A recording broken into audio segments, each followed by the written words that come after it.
Yeah, the Israeli Prime Minister said that the fighting, specifically in Rafah, is winding down. The intense fighting is winding down. What have they told you specifically on that issue? Or have they given you a timetable or what have you?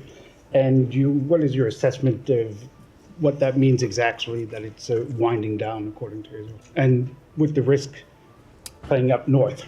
So I don't want to get into too much detail about our conversations with respect to these matters, but they have told us much the same of what you have seen them now say publicly, which is that they are getting close to an end to major combat operations in Rafah. And so I will let them speak to what that means and what future deployments will look like. But from our perspective, what it means is the importance of working on all these plans for the day after the conflict, because we don't want to see in Rafah what we've seen in Gaza City and what we've seen in Khan Yunis, which is the end of major combat operations, and then the beginning of Hamas reasserting control and reasserting activity in those areas. And we have been quite consistent that for there to be an enduring defeat of Hamas, there needs to be a plan for what replaces them. And what replaces them needs to be Palestinian-led governance. It needs to be realistic security plans. It needs to be realistic reconstruction plans. And that's what we continue to work towards with our Arab partners in the region, and as we continue to push the government of Israel to properly consider.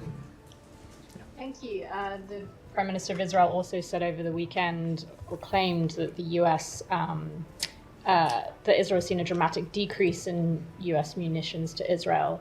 Could you explain to us what the Biden administration understands from his word decrease, and whether that's correct?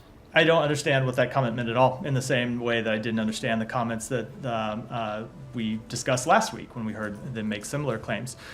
We have paused one shipment of high payload munitions. That shipment remains on pause. It remains under review. There are other weapons that we continue to provide Israel, as we have done going back years and years, because we are committed to Israel's security. And there has been no change in that, so I'm not sure what those comments refer to. Can you comment at all on whether there has been a change in the amount or surging of weapons at the start of this conflict versus now, and whether that might have? So I can't give you a kind of week by week, month by month outline of the amount of weapons. There are weapons commitments that we have made to the government of Israel going back years. We've talked about this some before, about how there are times when they order from us, pay the United States for, let's say just for example, 20,000 of a particular munition, and they take delivery when they make the order of 5,000, and there remain 15,000, and they come back to us and ask for more.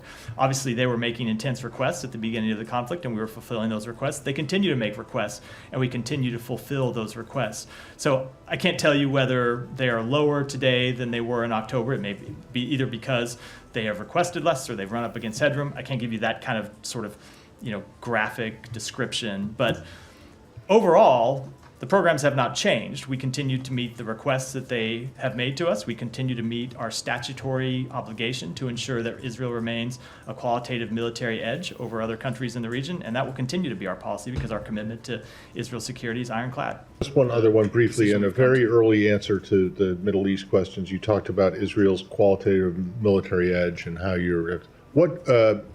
What's the U.S. belief? What country in the region does Israel not have a qualitative military edge over? None, because of the continued support that we provide them. Oh, but you say that if you didn't continue to give them weapons, they would lose that edge? Ultimately, they could, yes, which is why we continue to support them. Do they have a qualitative military edge over Hamas? Of course they do. Yeah. Would they without all the additional weapons that you're sending? I'm not going to get into those kind of assessments up here. But that's it. Hold on, Matt. When I listed the qualitative military edge, I was listing it in a range of things that we support. We support Israel's right to defeat Hamas, and there are munitions and equipment we give them for that fight. There are military capabilities we provide to them when you look at the provision of airplanes and others that are important to maintaining their qualitative military edge against Iran, which continues to escalate and pursue more advanced technology. Do they have military edge over Iran right now? So we are committed to. I cannot give you that type of. I would defer to the Pentagon for that type of assessment. But my point is, this gets back to when we talk about the munitions that we provide to Israel. provide them a host of capabilities. Some are for the conflict in Gaza, but oftentimes you see people writing stories about capabilities that we have provided Israel that have nothing to do with Gaza, but that have to do with our equipping them for the other security challenges they face, including the threat to Iran. And I was speaking to all of those in those Okay. comments. Would you accept? Do you accept that more Palestinian civilians have been killed in the Gaza war than Hamas militants? I can't give you that type of assessment. All We right. don't Well, have a then breakdown. how about answering this? Then does Israel have a qualitative military edge over the Palestinian people?